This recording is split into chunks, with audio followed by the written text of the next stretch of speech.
மயிலாடுதுறை மாவட்டம் தமிழக வெற்றி கழக தலைவர் விஜய் பிறந்தநாள் விழா குத்தாலம் கடை வீதியில் பொதுமக்களுக்கு அன்னதானம் வழங்கி கொண்டாடப்பட்டது.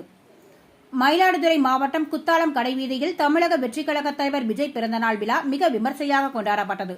லோகு சிவா தலைமையில் சிறப்பு அழைப்பாளராக மயிலாடுதுறை மாவட்ட தலைவர் குட்டி கோபி கலந்து கொண்டு பொதுமக்களுக்கு அன்னதானம் வழங்கும் நிகழ்ச்சியானது நடைபெற்றது.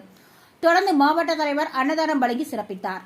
இதில் பெரும் திரளான பொதுமக்கள் கலந்து கொண்டு அன்னதான உணவினை பெற்று வாழ்த்தி சென்றனர்.